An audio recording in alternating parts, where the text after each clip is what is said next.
ఇంకొకటి ఏంటి, ఇప్పుడు నేను భయంకరమైన కుట్ర అని చెప్పిన, ఇవాళ కేసీఆర్ మళ్ళీ బయటకు వస్తున్నాడు అని చెప్తాను. నేను వస్తాను అని చెప్పినాను, సో బహిరంగ సభ ఉంది అనేసి, అంటే బాస్ ఈజ్ బ్యాక్ అనే వార్తలు వస్తున్న నేపథ్యంలో ఇప్పుడు దాన్ని మనం ఏ రకంగా తగ్గించవచ్చు?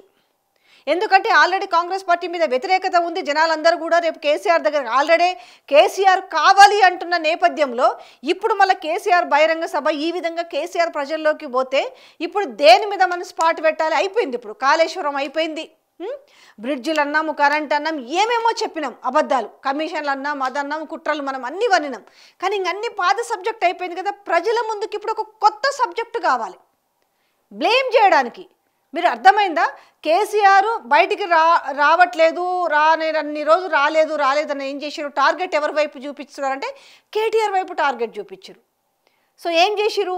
కోడిగుడ్డు మీద ఈకలు వీకిన చందంగా టెలిఫోన్ ట్యాపింగ్ అన్నారు, దాని తర్వాత అంతకుముందు అని తర్వాత ఏం చేసిరు? ఆఖరికి ఈ కార్ రేస్లో మేము ఏదో పట్టుకున్నాము, ఈ కార్ రేస్లో ఎట్టి పరిస్థితుల్లో కేటీఆర్ని అరెస్ట్ చేయాలి. ఎందుకంటే కేటీఆర్ జనాల్లోకి పోతున్నాడు, కేటీఆర్లోకి మాస్ అంతా కూడా అతని వైపు చూస్తున్నారు, అతనికి ఆ మాస్ అనే లీడర్ పేరు వస్తుంది, మాస్ లీడర్ అనేది.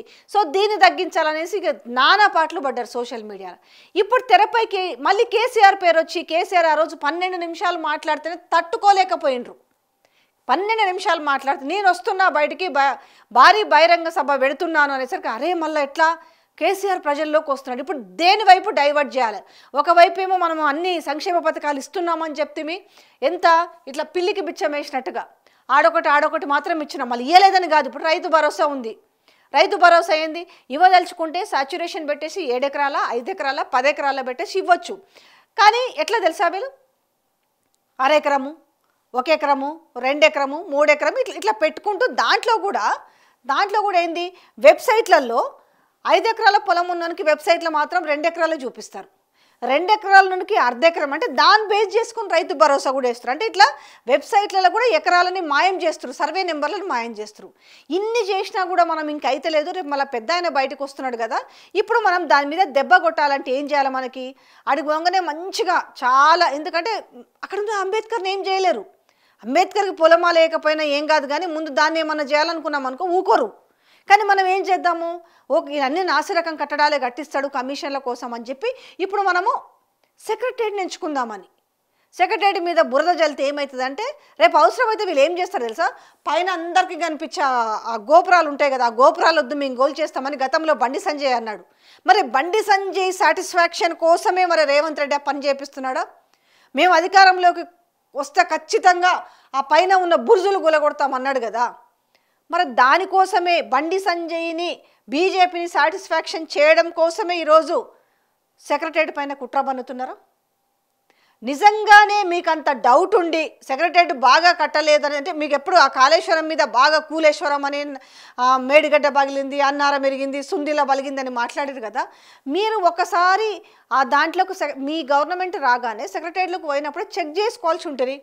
ఎవరైతే సంస్థ వాళ్ళని పిలిపించి ఆ కాంట్రాక్టర్స్ని పిలిపించి చెక్ చేయించుకోవాల్సి ఉంటుంది ఇంజనీర్స్ తోటి, ఎక్కడ వీక్ ఉంది ఎక్కడ బలంగా ఉందని. ఆల్మోస్ట్ 1.5 year అయింది. ఒక పెచ్చు పెళ్ళ పడితే దాన్ని ఇప్పుడు ఇంత రాజకీయం చేసిన నేపథ్యం ఏది? సోషల్ మీడియా వేదికగా. మళ్ళీ దీని మీద ఏ మంత్రి మాట్లాడరు, లేకపోతే ఎవరు మాట్లాడరు, కానీ సోషల్ మీడియాలో మాత్రము దీన్ని రచ్చ చేద్దాము. నిజంగా అది నాసిరకం ఉంటే మీరు కాంట్రాక్టర్స్ ఉన్నారు కదా, దాని నిర్మాణ సంస్థ చేపట్టిన వాళ్ళు ఉన్నారు కదా, వాళ్ళకి నోటీసులు ఇవ్వచ్చు కదా. వద్దని ఎవరైనా అడిగినరా? ప్రభుత్వము అధికారము ఎవరిది? రెండోది, అప్పుడు కాళేశ్వరం మీద కూడా మాట్లాడారు కదా, ఇవాళ సిగ్గుండాలే కొంచెమన్నా. సోషల్ మీడియాలో పెట్టే ఎదవలకు చెప్తున్నా నేను, నిజాన్ని మాట్లాడితే మీరు తట్టుకోలేరు. ఈరోజు చచ్చిపోయినరా? దాన్ని కట్టిన మనుషులు ఉన్నారా, లేకపోతే దేశం విడిచి పారిపోయారా, లేకపోతే ఈ లోకంలో లేరా? ఎలాంటి వాళ్ళు లేరా? తర్వాత మెగా ఇంజనీరింగ్ ఏమైంది? మెగా కృష్ణారెడ్డి ఎక్కడికన్నా పోయిందా? మీరు చాలా గొప్పగా మెగా ఇంజనీరింగ్ తోటి మీరు మెగా కృష్ణారెడ్డి తోటి ఒప్పందాలు పోయి దావాస్లో చేసుకొని వచ్చారు కదా, మరి ఇదే కాళేశ్వరం విషయంలో ఎందుకు వాళ్ళని కూడా ఎందుకు కార్నర్ చేయలేకపోతే, ఎందుకు కేసు పెట్టలేకపోతే, అతని బ్లాక్ లిస్ట్లో ఎందుకు పెట్టడం లేదు? సుంకిశాల విషయంలో కూడా చూసినాం కదా. అంటే అర్థమైంది కదా ఎందుకు కుట్ర బన్నుతున్నారు ఇప్పుడు సెక్రటరీ మీద అంటే, ఇప్పుడు మళ్ళీ కేసీఆర్ని బదనాం చేయాలి. ప్రజల్లోకి వెళ్తున్నాడు, మన కాడ ధైర్యంగా ఎదురుగా బాజాబ్తా ఎదుర్కొనే లక్షణాలు లేవు. వెనక నుంచి మనిషిని ఇంకా మనం దెబ్బ కొట్టుకుంటూ పోదాం అనుకొని రేపు అవసరమైతే నేను చెప్తున్నా కదా, ఇంతకు దిగజారిన వాళ్ళు, ఇంతకు దిగజారిన వాళ్ళు రేపు ఖచ్చితంగా సెక్రటేరియట్కి సంబంధించిన పైన ఉన్న బుర్జులు కూడా కూలుస్తారు, అవసరమైతే పిల్లర్లను కూడా కూలుస్తారు. ఎందుకంటే ఎట్లా కానీ సెక్రటేరియట్కి వచ్చేది ఏం లేదు కదా.